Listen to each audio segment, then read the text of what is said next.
सुखदेव जी कहते राजन, अब मैं आपको ऐसी दिव्य कथा सुना रहा हूं, ऐसी दिव्य कथा सुना रहा हूं जो भगवान के सखा है। कृष्णास्यासि सखा कश्चित् ब्राह्मणो ब्रह्मवित्तमः विरक्ता इन्द्रियार्थेषु प्रसन्नात्मा जितेन्द्रियः। भगवान के एक मित्र है, कृष्णासीर सखा कश्चित्। भगवान के एक सखा है। अच्छा देखिए, मित्र और सखा में बड़ा अंतर है। मित्र किसको कहते हैं? जो यदा कदा मिले वो मित्र है, जो यदा कदा कभी कभी मिले वो मित्र है। यत्र तत्र मिलति इति मित्रः, जो कभी कभी मिले, कभी कभी हाल चाल पूछे वो मित्र है। लेकिन सखा कौन? जो संग में बैठकर खाए, हमेशा संग में रहे, हमेशा सुख दुख में सम्मिलित रहे, वो सखा। हमेशा आपके बारे में सोचे, हमेशा आपके बारे में चिंतन करे, वो सखा है। सुखदेव जी कहते राजन, भगवान के एक सखा है। कृष्णासीद सखा कश्चित्। अच्छा, ये जो सखा कैसे हैं? ब्राह्मण, बोले ब्राह्मण जाति के। अच्छा, सुखदेव जी महाराज कहते केवल ब्राह्मण जाति के नहीं। ब्राह्मण कैसा ब्राह्मण? जो ब्रह्म को जानने वाला है, ऐसे ब्राह्मण। जो विरक्त हैं, अपने इंद्रियों को अपने बस में रखते हैं, ऐसे। और हमेशा प्रसन्न रहने वाले, हमेशा प्रसन्न रहने वाले, अपनी इंद्रियों को अपने बस में रखकर हमेशा अपने मित्र का चिंतन करते रहते हैं, हमेशा अपने मित्र का ध्यान करते रहते हैं, ऐसे भगवान के एक मित्र है। अच्छा, सुदामा जी ने, सुखदेव जी महाराज ने भगवान के मित्र की इतनी महिमा का गान किया कि नाम बताना भूल गए। नाम नहीं बताए, उनकी केवल महिमा का वर्णन किए। ऐसा उनका मित्र है, ऐसे ब्राह्मण है, ऐसे प्रसन्न रहने वाले, प्रसन्न आत्मा, प्रसन्न आत्मा जो हमेशा प्रसन्न रहते हैं, ऐसे मित्र हैं।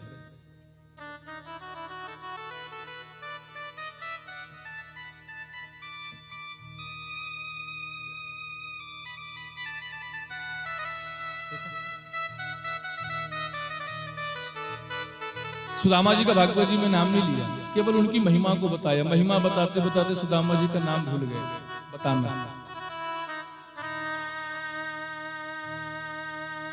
सुदामा जी महाराज हमेशा प्रसन्न रहते हैं। इनके घर में स्वयं को खाने के लिए नहीं है। इनका नियम है प्रतिदिन 5 घर में भिक्षा मांगना। घर में इनका नियम प्रतिदिन 5 घर में भिक्षा मांगना। अच्छा, जिस घर में एक बार चले गए दोबारा उस घर में नहीं जाते। और भिक्षा में उन्हें अगर जो मिल गया, कभी कभी तो भिक्षा में केवल जल मिलता था, उस जल को लेकर आते थे और उस जल के द्वारा अपने बच्चों को केवल जल पिलाते हैं और उसी में प्रसन्न रहते थे, ठाकुर जी का चिंतन करते रहते थे। प्रसन्न आत्मा, हमेशा प्रसन्न रहते थे, हमेशा प्रसन्न रहते थे। हम लोग कहते हैं सुदामा जी दरिद्र थे। कई लोग कहते हैं बोले सुदामा जी दरिद्र थे। भैया अच्छा, आप बताइए, अगर सुदामा जी दरिद्र कहा किसे जाता है? ये बताइए, दरिद्र किसको कहा जाता है? दारिद्र्य कहते हैं जिसको संतोष ना हो, जिसको जितना मिल जाए उसको पाकर भी संतोष ना हो, और लेने की इच्छा करे, मुझे और चाहिए, मुझे और चाहिए, मुझे और चाहिए। वही सबसे बड़ा दरिद्र है। सुदामा जी महाराज तो हमेशा प्रसन्न, जो उनको मिल जाता उसी प्रसन्न रहते थे, उसी प्रसन्न रहते थे। सुदामा जी को दरिद्र कहना बड़ा अपराध है, दरिद्र कहना बड़ा पाप है। इसलिए ब्राह्मण सुदामा जी को दरिद्र, भागवत जी में दरिद्र नहीं कहा गया। जो ब्रह्म को जानने वाला है वो सुदामा है।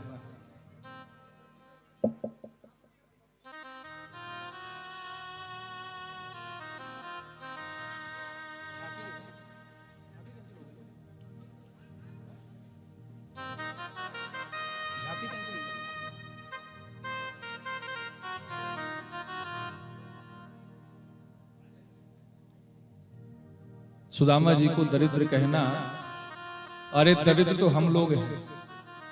हम लोग सुदामा जी को दरिद्र कहते हैं। सुदामा जी को दरिद्र ना कह के अपने आप को हम दरिद्र समझ, हमें जितना मिल जाता है उसमें भी हमें संतोष नहीं होता, हमें लगता और मिल जाए और मिल जाए और मिल जाए। सबसे बड़ी दरिद्र तो हम लोग हैं,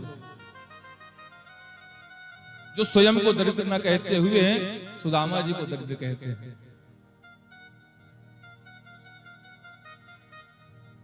हाँ, सुदामा जी गरीब है, गरीब कह सकते हैं।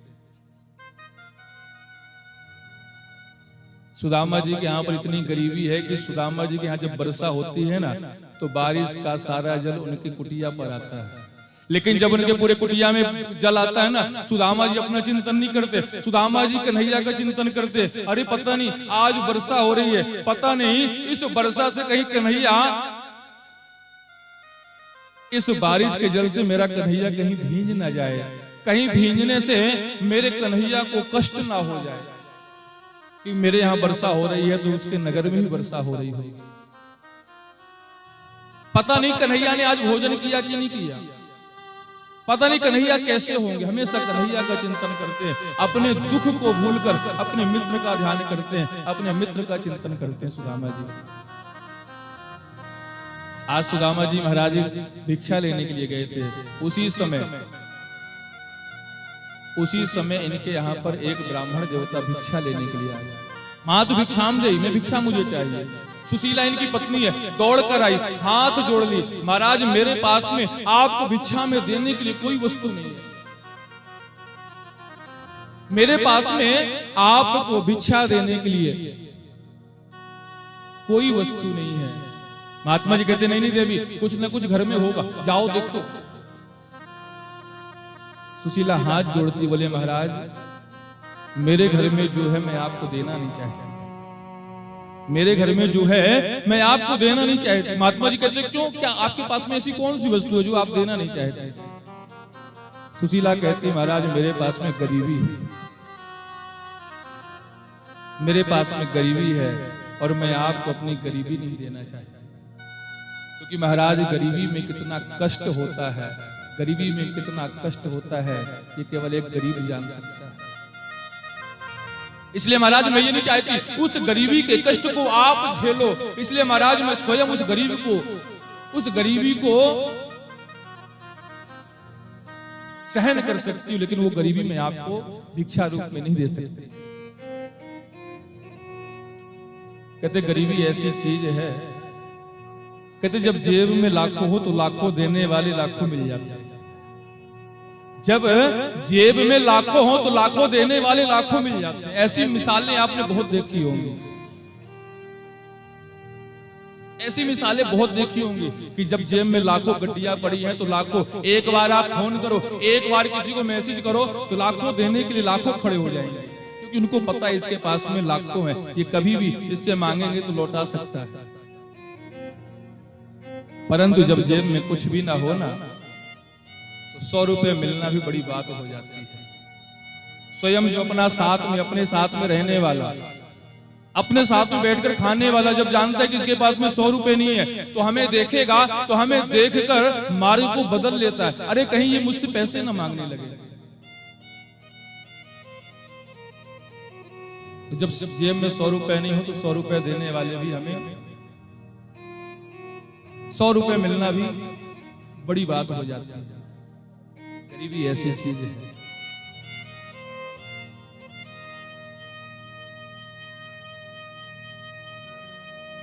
सुशीला कहती है बोले महाराज मैं आपको, मेरे घर में जो वस्तु मैं आपको दे नहीं सकती।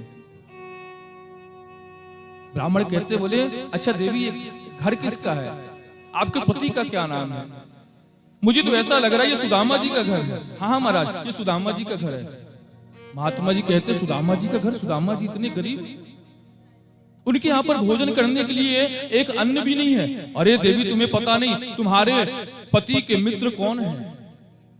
तुम्हारे पति के मित्र स्वयं द्वारकाधीश हैं, जो जिनका नगर पूरे सोने से बना हुआ है, वो तुम्हारे पति के मित्र हैं।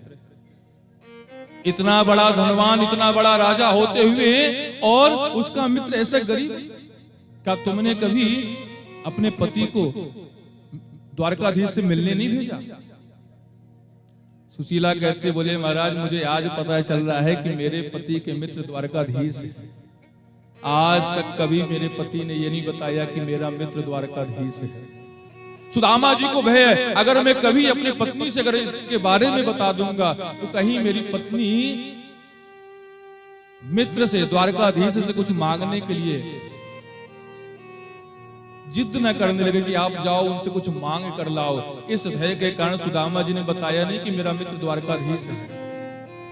आज महात्मा जी के द्वारा पता चला कि तुम्हारे मित्र, तुम्हारे पति के मित्र द्वारकाधीश हैं। ये संग में विद्याध्ययन करते थे, गुरुकुल में एक साथ पढ़ते थे।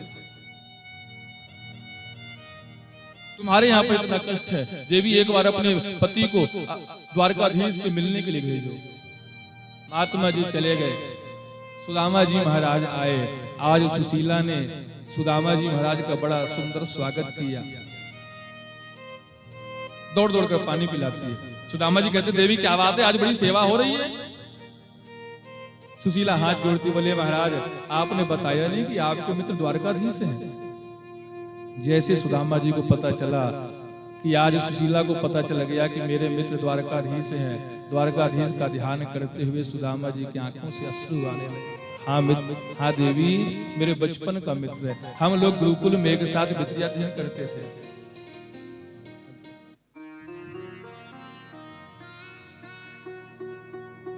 हम लोग विद्याध्ययन साथ में करते थे।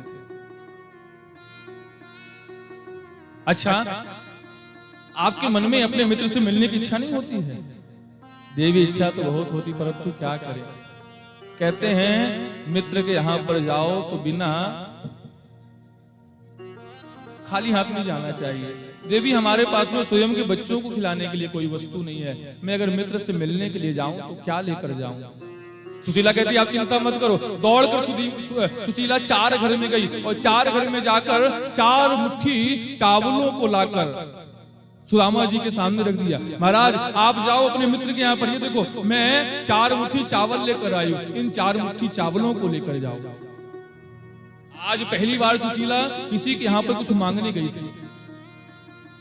सुशीला चाहती तो एक घर से 4 मुट्ठी चावल लेकर आती, लेकिन सुशीला को पता था कि मेरे पति इतने भोले हैं, अगर ये चावल लेकर भी जाएंगे ना तब भी अपनी गरीबी के बारे में द्वारकाधीश से कुछ कहने वाले नहीं है।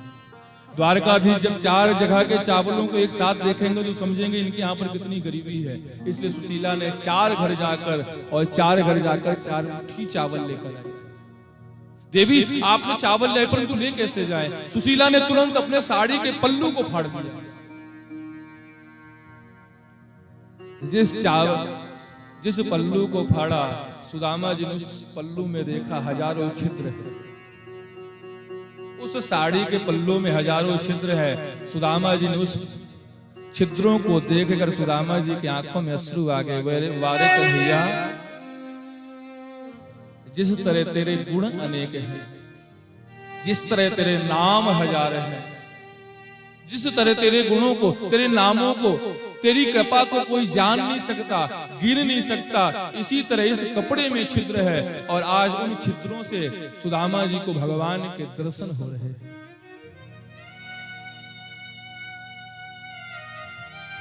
दर्शन हो रहे हैं। उस साड़ी के पल्लू पे चावलों को बांधने लगी। याद आया, अरे नहीं नहीं, ये मेरे पति द्वारकाधीश से जाकर कोई संदेश नहीं देंगे, क्या करूं मैं, कैसे अपना संदेश भेजूं? आज सुशीला ने उन चावलों से अपना संदेशा भेजा और सुशीला ने कहा 1 मास 2 पाख में 2 एकादशी हो, मेरे घर गोपाल जी नित्य एकादशी हो। सुशीला कहती चावलों से भैया महीने में 2 एकादशी होती है, लेकिन मेरे घर में इतनी गरीबी है कि हमें रोज एकादशी का व्रत करना पड़ता है। ये संदेशा ले जाकर द्वारकाधीश से जाकर कहना। पोटली को बांध दिया, सुदामा जी को दिया। सुदामा जी उस पोटली को कंधे में कांख पर दबाकर, हाथ पर छड़ी लेकर और सुदामा जी चल दिए द्वारकाधीश से मिलने के लिए। जैसे ही सुदामा जी चलते चलते चलते चलते रात्रि का समय हो गया, एक वृक्ष के नीचे सुदामा जी विश्राम करने लगे। सुदामा जी कहते देख मित्र, अब मेरे से चला नहीं जा रहा, मेरा जो शरीर है ना बड़ा दुर्बल है, मुझसे चला नहीं जा रहा, मेरे शरीर में जितनी शक्ति थी उस शक्ति के अनुसार मैं यहाँ पर आ गया। अब देख, अगर तेरे को मिलना है तो तू मुझसे मिलने यहाँ पर आ, अन्यथा मैं यहीं पर विश्राम करूंगा, आगे आने की मेरे अंदर समर्थता नहीं। अब मित्र तू कहता है कि जो आवे मेरे एक पद मैं आऊं पग, तेरा कहना कि जो भक्त मेरे तरफ एक पग रखता है मैं 100 पग रखकर आगे आता हूं। आज मैंने इतने पगों को रखकर तेरे मार्ग की तरफ आए चला है, अगर तेरे को अगर मिलने की अगर इच्छा है तो तू हमसे मिलने के लिए यहाँ पर आ। वहीं पर बैठकर भगवान का ध्यान करने लगे, समाधि में लीन हो गए। भगवान ने अपनी योग माया के द्वारा सुदामा जी को उठाकर और द्वारकाधीश में स्थापित कर दिया, द्वारकापुरी में। प्रातः काल का समय हुआ, ब्रह्म मुहूर्त का समय हुआ, घंटे आदि बजने लगे, आरती आदि होने लगी, मंत्रों के वैदिक मंत्रों का उच्चारण होने लगा। सुदामा जी महाराज की समाधि खुली, क्या देखा, बड़ा सुंदर सुंदर बड़े बड़े सुंदर सुंदर महल बने हुए, बड़े सुंदर सुंदर महल बने हुए। उन महलों को देखकर सुदामा जी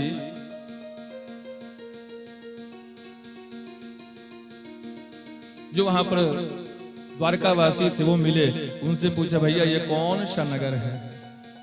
उन्होंने बताया महाराज ये द्वारकापुरी है। अच्छा ये द्वारकापुरी है, ये मेरे कन्हैया, ये मेरे मित्र की द्वारका नगरी है। अच्छा भैया ये बताओ अगर ये द्वारका नगरी है तो यहाँ पर कन्हैया का महल कौन सा है? मेरा मित्र द्वारकाधीश का महल कौन सा है? मुझे द्वारकाधीश से मिलना है, मुझे द्वारकाधीश कहाँ पर मिलेंगे? द्वारकावासी कहते बोले महाराज वो जो बड़ा महल दिख रहा है ना, जहां पर बड़े बड़े हाथी खड़े, जहां पर घोड़े खड़े, बड़े बड़े सैनिक द्वारपाल खड़े हुए, वही आपके मित्र द्वारकाधीश का महल है, आप जाओ। सुदामा जी महाराज हाथ पर छड़ी लेकर कांख पर चावल की पोटली को दबाकर चलते चलते चलते चलते और द्वारकाधीश के महल के पास में आए। द्वारकाधीश के महल के पास में आए। सैनिकों ने जब द्वारकाधीश को देखा, जब सैनिकों ने सुदामा जी को देखा तो क्या किया? क्या किया?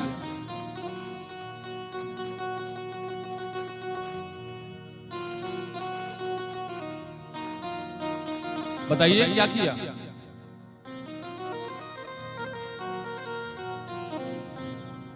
जब सुदामा जी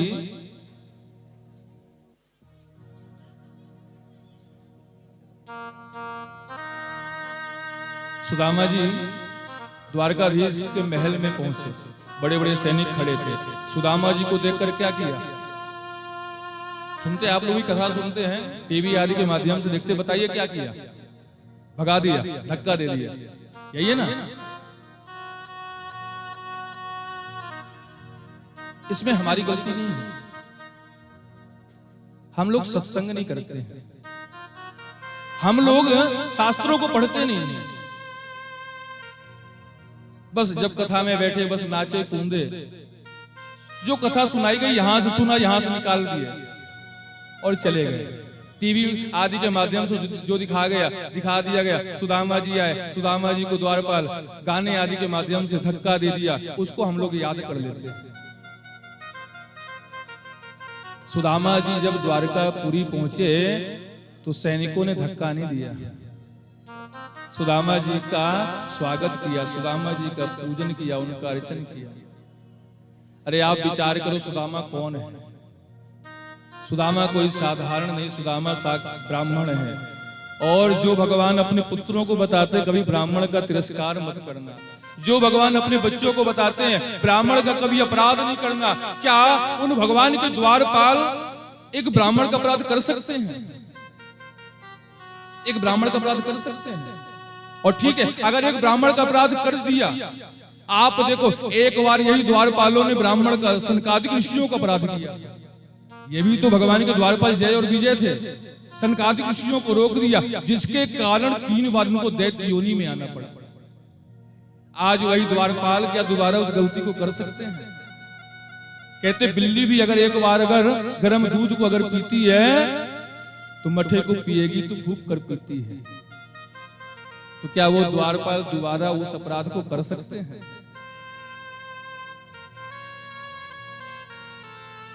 जब सुदामा जी महाराज, हमको चाहिए कि हम शास्त्रों का थोड़ा अध्ययन करें, शास्त्रों को थोड़ा सा पढ़ें। जब ऐसे कथा आदि हो तो उसमें ध्यान देकर हमें उन कथाओं को श्रवण करना चाहिए। नाचना गाना तो ठीक है, नाचना गाना ये भी चलता है, मनोरंजन का समय है, लेकिन जब कथा विशेष कोई प्रसंग चले तो उन विशेष प्रसंगों को हमें विशेष रूप से ध्यान देना चाहिए। हम शास्त्रों को मानते नहीं, अपने मन में जैसा आए उस रीति को चलाते हैं।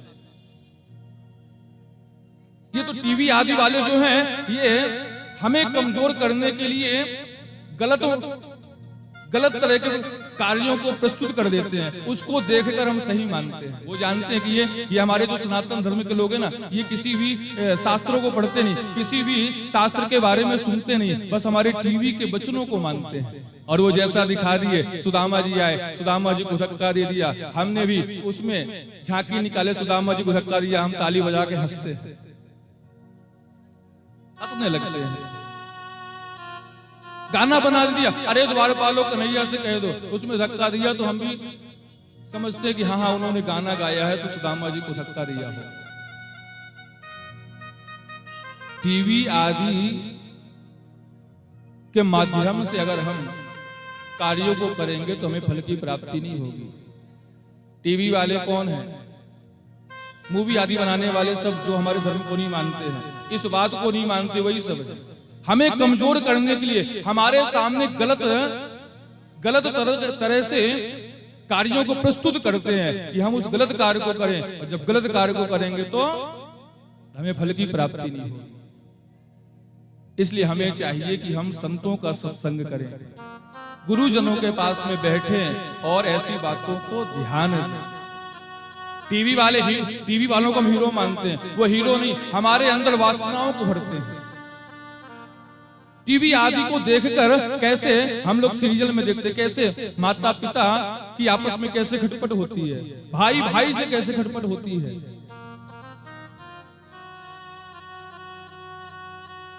टीवी वाले हमारे बच्चों को, टीवी वाले बोलते भगवान क्या होते, भगवान को मानना क्या होता है, ऐसी मूवी बना देते, भगवान को मानने से क्या होता, भगवान कोई नहीं है। और आज उस मूवी को देखकर बच्चे भी कहते हैं कि मंदिर में भगवान नहीं होते, भगवान तो हमारे अंदर है, मंदिर जाने से क्या होता। अरे भैया, कल भी भगवान सबके अंदर थे, आज भी, आगे भी रहेंगे, लेकिन अंदर वाले भगवान का दर्शन करने के लिए बड़ा तप करना पड़ता है। हम कलयुग के वासी, इतना हम तप नहीं कर सकते, इसलिए हमें मंदिर जाना पड़ता है। हमारे पूर्वज जानते थे कि कलयुग के वासी इतना तप नहीं करेंगे, इसलिए उन्होंने ऐसा स्वरूप बनाया, शास्त्रों के मंत्रों के द्वारा उनका सहारा लेकर स्वरूप बनाया। कम से कम ऐसे स्वरूप को देखेंगे तो भगवान का चिंतन करेंगे, भगवान का ध्यान करेंगे, पूजन करेंगे, अर्चन करेंगे। तो टीवी वाले हमारे अंदर वासना को भरते हैं। हमें चाहिए उन वासनाओं को छोड़कर गुरुजनों का, आचार्य जनों का, संत जनों की हम सेवा करें, जिनके द्वारा हमें सुंदर संस्कार की प्राप्ति होती है, हमें उपासना की प्राप्ति होती है। भगवान की कैसे उपासना करना है, कैसे भगवान का अर्चन करना है, इसके बारे में हमें पता चलता है। तो हमें सत्संग करना चाहिए।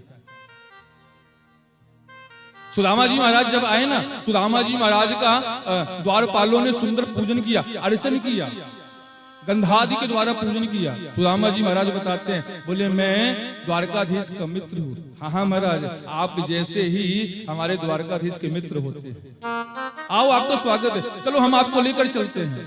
सुदामा जी कहते नहीं भैया, मैं आगे नहीं जा सकता हूँ। महाराज, भगवान का आदेश, कोई भी ब्राह्मण आए उसको मेरे पास लेकर आओ।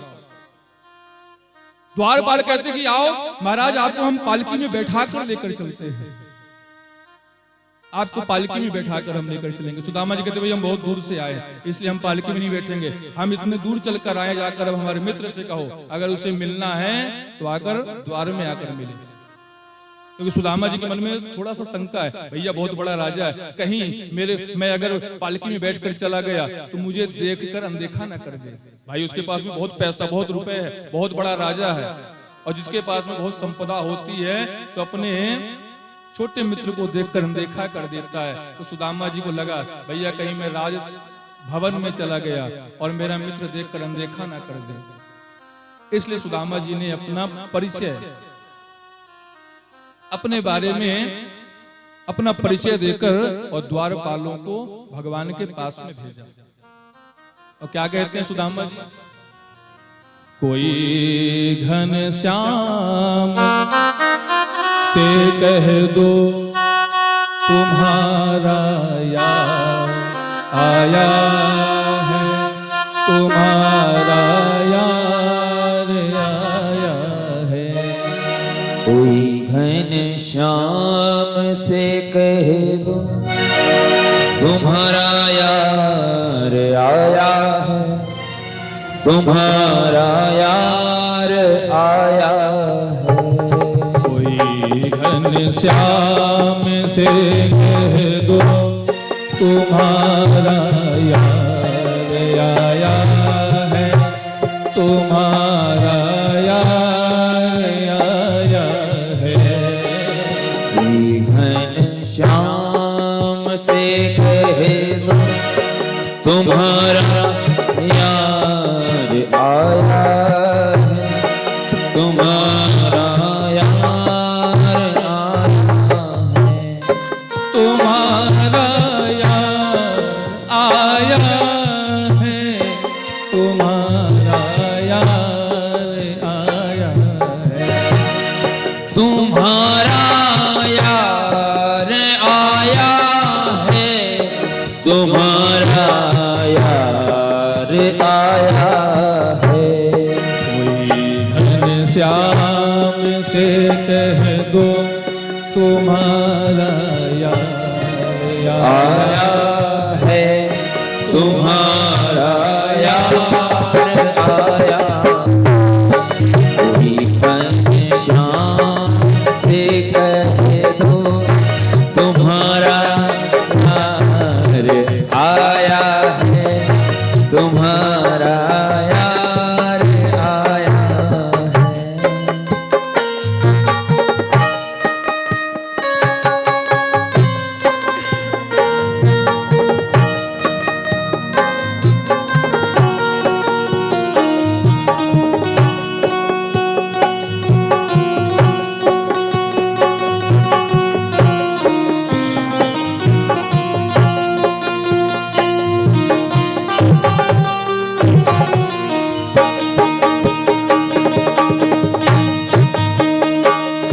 सुदामा नाम है मेरा, सखा घन श्याम है मेरा।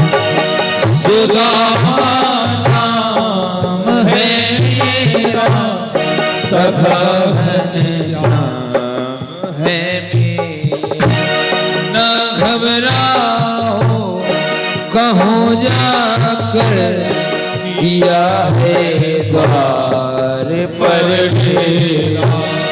न घबराओ कहो जाकर, किया है द्वार पर डेरा। रहे हैं साथ में कुछ दिन, वही अधिकार लाया है, वही अधिकार आया। कोई घन श्याम से कह दो तुम्हारा यार आया है, तुम्हारा यार आया है।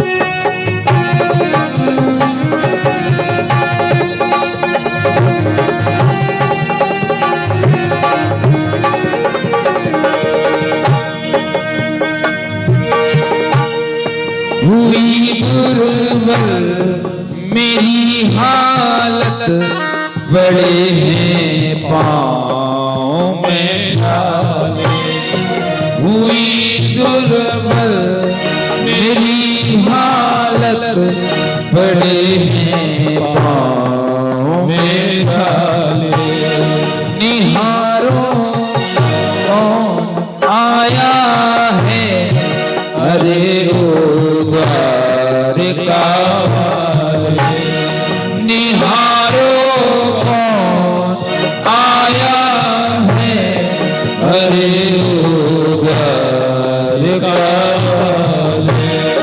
सहारा आपका भैया, छोड़ संसार आया है, तुम्हारा यार आया है। कोई घनश्याम से कहे तो तुम्हारा यार आया है, तुम्हारा यार आया है, तुम्हारा यार आया है, तुम्हारा कोई घनश्याम से कह दो तुम्हारा यार आया है, तुम्हारा यार आया है। कोई घनश्याम से कह दो तुम्हारा यार आया है। सुदामा जी महाराज कहते हैं, द्वारपालों से जाकर आप मेरे मित्र कन्हैया से कहो, मेरे मित्र कन्हैया से जाकर कहो कि तुम्हारा जो बचपन का, जो बालापन का जो मित्र है, वो तुमसे मिलने के लिए आया है। द्वारपाल सुदामा जी महाराज को बहुत कहते चलने को। जब सुदामा जी नहीं गए, तब द्वारपाल द्वारकाधीश के पास में जाता है। जय हो द्वारकाधीश की, जय हो द्वारकाधीश की, द्वारकाधीश का जय जयकार करते हुए और द्वारकापुरी में द्वारकाधीश के कक्ष में प्रवेश करने लगा। द्वारकाधीश का सख्त आदेश है, कोई भी ब्राह्मण कभी भी अगर आए तो तुरंत आकर मुझे सूचना दो। द्वारकाधीश महाराज उस समय विश्राम कर रहे थे। जय हो द्वारकाधीश, जय हो द्वारकाधीश, जय जयकार करते हुए जैसे ही द्वारपाल पहुंचा, द्वारकाधीश समझ गए आज कोई न कोई ब्राह्मण हमारे महल में आया है, इसलिए द्वारपाल जयकार करते हुए हमारे पास में आ रहा है। जय जयकार सुनकर द्वारकाधीश उठकर बैठ गए। बताओ क्या बात है।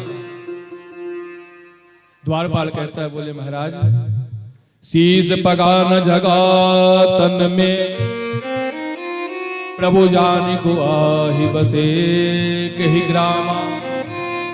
धोती फटी सी लटी दुपटी और पाय उपान की नहीं सामा। द्वार खरो दिज दुर्बल एक, लहो चकी शोभ सुधा अहि रामा। पूछत दीन दयाल को दाम, बतावत आपन नाम। बोले महाराज, जो द्वार में एक ऐसा दुर्बल ब्राह्मण आया ना, उसके शीश पर पगा है ना, उसकी जो धोती है ना जगह जगह से फटी हुई है, पैरों पर कोई चरण पादुका नहीं, जगह जगह से बीमारी फटी हुई है, हाथ पर छड़ी है, काख पर एक पोटली है। अच्छा, ऐसे ब्राह्मण है महाराज। वो जो ब्राह्मण है आपको अपना बचपन का मित्र बता रहा है। अच्छा, मेरे बचपन का मित्र कौन है, क्या नाम है? भगवान शत्रुघ्न, मेरे बचपन का मित्र क्या नाम है? और जैसे द्वारपाल ने बताया महाराज, वो अपना नाम सुदामा बता रहा है। अरे मेरा मित्र सुदामा मुझसे मिलने के लिए आया। भगवान बैठे हुए थे, तुरंत भगवान कूद पड़े और दौड़ते हुए भगवान सुदामा से मिलने के लिए 7 दहलियों को पार करते हुए दौड़ने लगे। 7 दहलियों में द्वारपाल खड़े हुए थे। द्वारपालों को धक्का लगते जा रहा। भगवान के कंधे में जो काली कमरिया वो नीचे गिर जाती है। सारे द्वारपाल, सारे सैनिक, सारे द्वारकावासी भगवान के पीछे दौड़ने लगे। अरे द्वार पर ऐसी कौन महापुरुष पहुंचा जिसके लिए भगवान ऐसे दौड़े जा रहे हैं? रुक्मिणी विचार कर रही है, मैं इस सभा में इंद्रादि देवताओं को आते देखा है, इंद्रादि देवता जब इस सभा में आते, भगवान कभी खड़े होकर उनका स्वागत नहीं करते। आज ऐसी कौन सी विभूति आई है जिसके लिए भगवान नंगे पैर दौड़ पड़े हैं। सारी पटरानी दौड़े दौड़े भगवान के पीछे गई।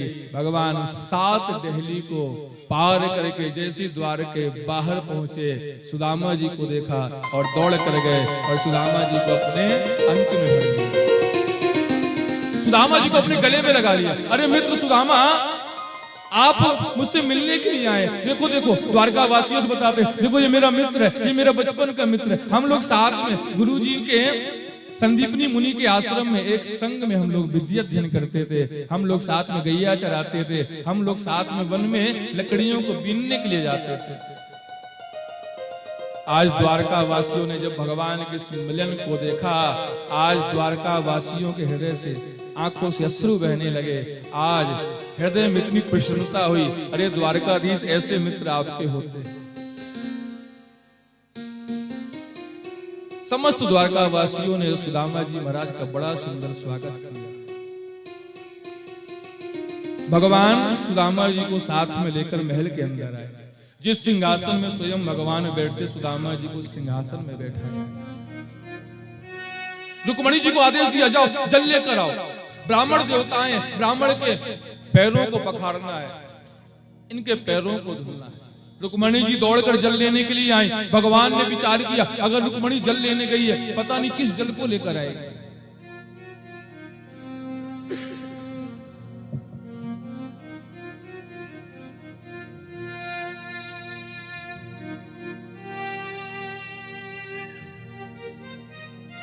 पता नहीं कौन सा जल लेकर आएगी। अरे जलों में सबसे श्रेष्ठ जल तो गंगा जल बताया गया है। अगर रुक्मणी गंगा जल को भी लेकर आ गई तो मैं इन ब्राह्मण देवता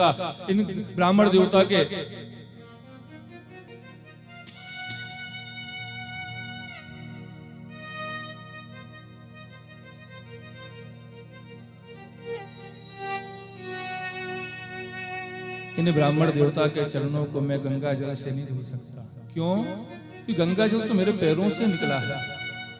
गंगा जल मेरे पैरों से निकला, उस पैरों से निकले हुए गंगा जल से ब्राह्मण के पैर को मैं इस गंगा जल से नहीं धुल सकता। क्या करूं, किस जल से धुलूं? आज भगवान ने सुदामा जी के पैरों को धुलने के लिए अपने आंखों से जल को प्रकट कर दिया और उस आंखों के जल के द्वारा आज भगवान ने सुदामा जी के पैरों का प्रक्षालन किया। आंखों के जल के द्वारा सुदामा जी के पैरों का प्रक्षालन भगवान किए और आंखों से आज भगवान ने गंगा को प्रकट कर दिया।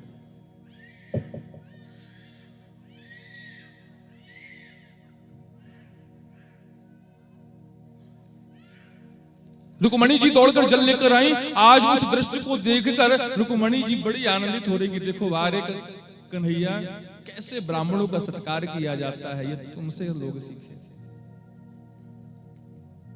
भगवान ने आंखों से गंगा को प्रकट करके सुदामा जी के पैरों का प्रक्षालन किया। सुदामा जी को सुदामा जी ने कन्हैया को पकड़कर अपने बगल में बैठाया। कन्हैया यहां बैठो, बस चरणों की सेवा को बैठो, बगल में बैठो।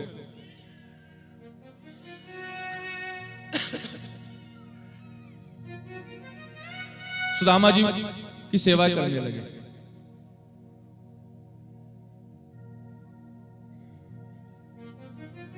भगवान कहते, सुदामा मित्र, इतने वर्षों के बाद में मिलने आए हो, कैसे आज कैसे याद आ गई?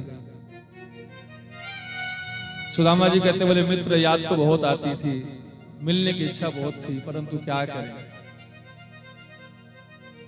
अच्छा मित्र, तुम मिलने आए, बहुत अच्छी बात। अच्छा ये बताओ, तुम्हारा विवाह हुआ कि नहीं? हाँ मित्र, मेरा विवाह हुआ है और तुम्हारी भाभी का नाम सुशीला है और उसी सुशीला ने तुमसे मिलने के लिए भेजा है। अच्छा, जब मेरी भाभी ने मिलने के लिए भेजा तो मेरी भाभी ने जरूर कुछ न कुछ मेरे लिए उपहार भेजा होगा, उपहार जरूर भेजा होगा। लाओ वो उपहार लाओ। सुदामा जी ने जब भगवान के सारे वैभव को देखा, सोने की द्वारिका नगरी को देखा, विचार करते हैं इस सोने की नगरी वाले राजा को मैं ये 4 मुट्ठी चावल दूं उपहार में तो क्या दूंगा, क्या करूं?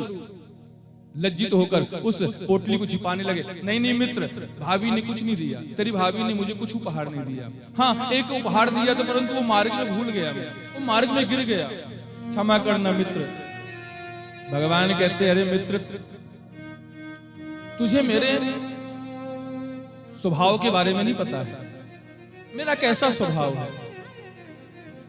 पत्रम पुष्पम फलम तोयम, अरे मेरे लिए अगर तुम पत्र पुष्प आदि कुछ भी अगर लेकर आ जाओ, मैं उस पत्र को, उस पुष्प को बड़े भाव से स्वीकार करता हूं।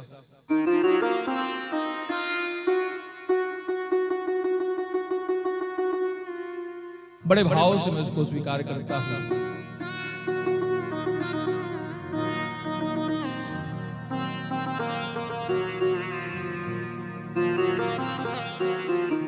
सुदामा जी बार बार बात को टाल देते। अरे मित्र, तुम्हें पता हम लोग गोकुल में पढ़ते थे, गुरुकुल में पढ़ते थे, कैसे गुरुजी कितना हमसे प्रेम करते थे। हाँ मित्र, हमें पता है कितना। तुम्हें पता, हम लोग एक बार लकड़ियों को बीनने के लिए गए, वर्षा होने लगी, रात्रि में हम वहां पर रहे, गुरुजी हमारी कितनी चिंता कर रहे थे। हाँ मित्र, हमें सब पता है।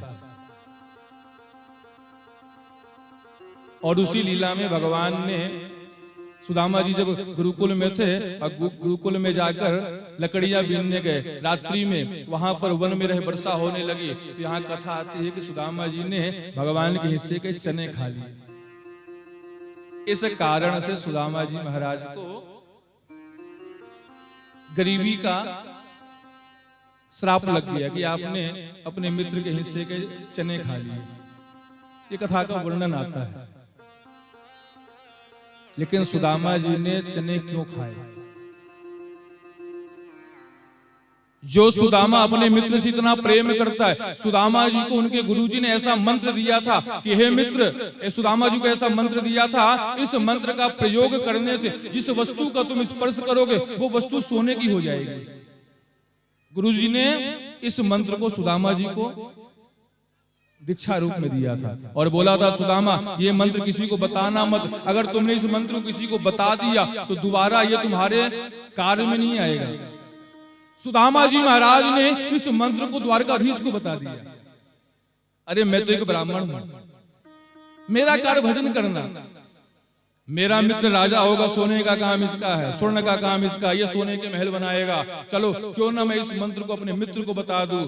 आज गुरु जी के मना करने के बाद भी अपने मित्र को उस मंत्र को बता दिया और स्वयं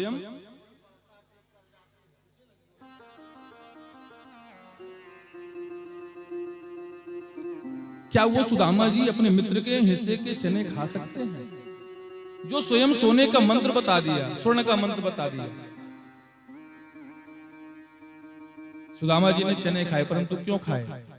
क्योंकि सुदामा जी महाराज को पता था इन चनों में श्राप है। उन चनों में श्राप था, जो भी इस चने को खाएगा वो गरीब हो जाएगा। सुदामा जी विचार करते हैं, गरीब मैं हो जाऊं तो हो जाऊं, लेकिन मेरा मित्र गरीब नहीं होना चाहिए, मेरे मित्र को तो राजा बनना है। इसलिए सुदामा जी ने उन चनों को अकेले खा लिया। श्राप कैसे हुआ? आचार्य जनों के द्वारा कथा श्रवण करने को आती है कि एक मैया थी, बड़ी गरीबनी थी, भिक्षा लेने के लिए गई, उसे भिक्षा में चने मिले, पोटली बनाकर कुटिया में रख दी, प्रातः काल होगा तो चना खाएंगे, रात्रि का समय है, रात्रि में चना नहीं खाना। पोटली बनाकर कुटिया में रख दी, उसी समय चोर चोरी करने के लिए आए, पोटली मिली, उन्हें लगा मैया ने किसी तरह हीरे जवाहरात आदि पोटली में छुपा रखा है, पोटली की चोरी करके ले गए। संदीपनी मुनि के आश्रम में प्रातः काल उस पोटली को खोला, देखा चना है, उस चने को वहीं पर छोड़कर चले गए। प्रातः काल मैया उठी, कई दिनों से भूखी थी, विचार कर रही चलो आज मुझे भिक्षा में चने मिले, प्रातः काल चने खाऊंगी। चने को ढूंढने लगी, जब चने नहीं मिले भूख के मारे क्रोध आ गया, श्राप दे दी, जो भी चना खाएगा वो गरीब हो जाएगा, निर्धन हो जाएगा। प्रातः काल जब संदीपनी मुनि आश्रम में गुरु माँ झाड़ू की सेवा कर रही थी, चने की पोटली मिली, उसी समय भगवान और सुदामा जी लकड़ी बीनने जा रहे थे, आश्रम में कुछ था नहीं, वही पोटली उठा के दे दी, लो आपस में मिलकर खा लेना। सुदामा जी महाराज ने जैसे चनों को देखा, अरे ये चने तो श्रापित हैं, इन चनों को फेंक नहीं सकता, क्योंकि गुरु माँ ने मुझे प्रसाद रूप में दिया, प्रसाद का तिरस्कार हो जाएगा। लेकिन इस चने को मैं अपने मित्र को नहीं खिला सकता, स्वयं मैं निर्धन हो जाऊं, स्वयं गरीब हो जाऊं, परंतु अपने मित्र को गरीब नहीं होने दूंगा। और सुदामा जी ने स्वयं उन चने को अकेले खा गए, अकेले खा गए। इतना प्रेम भगवान से करते हैं। हाँ मित्र, उस रात्रि को मैं कैसे भूल सकता हूँ, उस रात्रि को मैं कैसे भूल सकता हूँ। भगवान धीरे धीरे भगवान सेवा करने लगे। भगवान जानते हैं सुदामा जी के आंख में कुछ है, हाथ की, मित्र तुम्हारे हाथ में ज्यादा पीड़ा हो रही, लाओ मैं तुम्हारे हाथ में सेवा करूं। और हाथ दबाते दबाते भगवान ने हाथ को खींचा, जैसे ही झटका दिया पोटली नीचे गिर गई।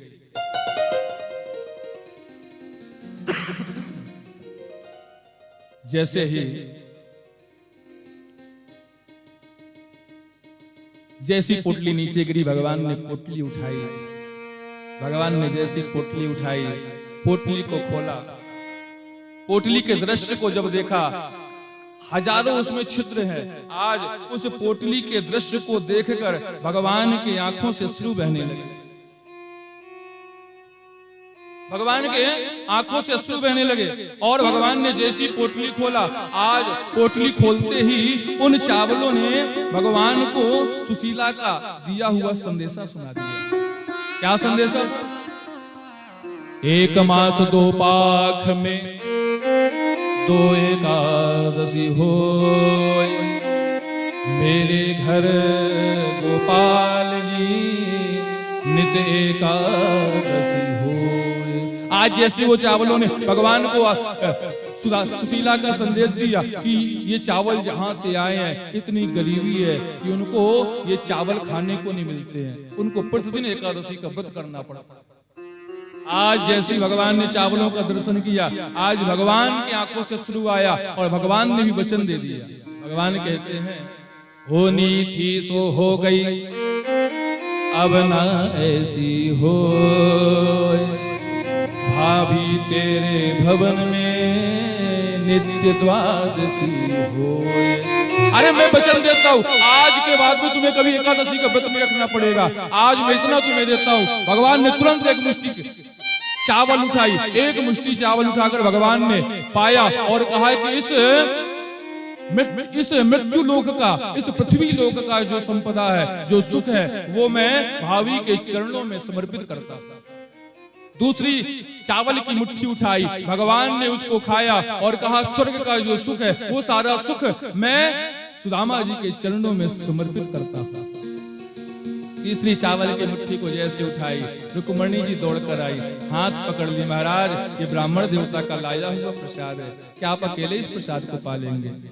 अरे कम से कम अपनी समस्त रानियों को थोड़ा थोड़ा प्रसाद मिले।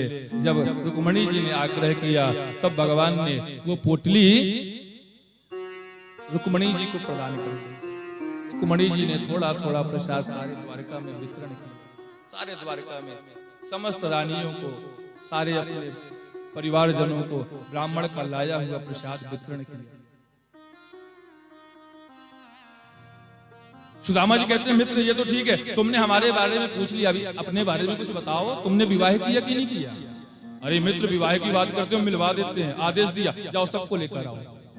सारी रानियां आने लगी। मैं रुक्मणी आपको प्रणाम कर रही हूँ। सुदामा जी कहते हैं, सौभाग्यवती रहो। मैं सत्यभामा आपको प्रणाम कर रही हूँ, सौभाग्यवती रहो। मैं जामवती आपको प्रणाम कर रही हूँ, सौभाग्यवती रहो। मैं मित्रविंदा, सौभाग्यवती रहो। एक एक करके कम से कम 200 रानियां आ गई। सुदामा जी महाराज हाथ उठाकर सौभाग्यवती रहो, सौभाग्यवती रहो, सौभाग्यवती रहो। धीरे धीरे और आने लगी। अब तो हाथ में पीड़ा होने लगी, हाथ को नीचे कर लिया, सौभाग्यवती रहो, सौभाग्यवती रहो, सौभाग्यवती रहो। 1000 रानियां आ गई। अब तो सुदामा जी के मुख में पीड़ा होने लगी। अब सुदामा जी कहने लगे, भाव भाव भाव। द्वारकाधीश कहते बोले, मित्र ये क्या कर रहे हो? किसी को हाथ उठाकर आशीर्वाद दे रहे हो, किसी को हाथ नीचे करके और किसी को आशीर्वाद। तुम चले जाओगे, ये 16100 हैं, ये मुझसे लड़ेंगी। उनसे ज्यादा प्रेम करते थे, उनसे ज्यादा प्रेम करते थे, हाथ उठाकर उनको आशीर्वाद दिया। हमसे कम करते थे, हमको केवल भाव कहलाया। सुदामा जी कहते हैं, अच्छा ये बताओ ये हैं कौन? बोले सब आपकी भाभी हैं। कितनी है? बोले 16,108। कन्हैया मेरे अंदर इतनी शक्ति नहीं कि मेरे अंदर इतनी शक्ति नहीं है कि मैं तेरे समस्त पत्नियों को आशीर्वाद दे सकूं। देख मैं दुबला पतला हैं? ऐसा कर तू मेरे चरणों में गिर जा, मैं तेरे को आशीर्वाद दूं और वो आशीर्वाद अपने समस्त पत्नियों को तू वितरण कर देना। आज द्वारकाधीश सुदामा जी के चरणों में गिर गए और सुदामा जी महाराज ने बड़ा सुंदर द्वारकाधीश को आशीर्वाद दिया। श्री वर्चस्समायुष्यमारोगमाविदाक्षोभमानं महीयते धनं धान्यं पशुं बहुपुत्रलाभं शत संवत्सरं दीर्घमायु। दीर्घ आयु के आशीर्वाद सुदामा जी ने द्वारकाधीश को दिया। द्वारकाधीश सुदामा जी के चरणों में गिर गए और सुदामा जी ने बड़ा सुंदर आशीर्वाद। तो सुदामा जी कोई साधारण नहीं है। सुदामा जी ने द्वारकाधीश को उठाया, अपने बगल में बैठाया और कई तरह की बातें हुई, भोजन आदि हुआ और मिलने के बाद सुदामा जी जाने लगे। जैसे सुदामा जी आए थे वैसे ही सुदामा जी महाराज को भगवान ने विदा कर दिया। इस तरह सुखदेव जी महाराज ने राजा परीक्षित को यह सुदामा जी की कथा सुनाई।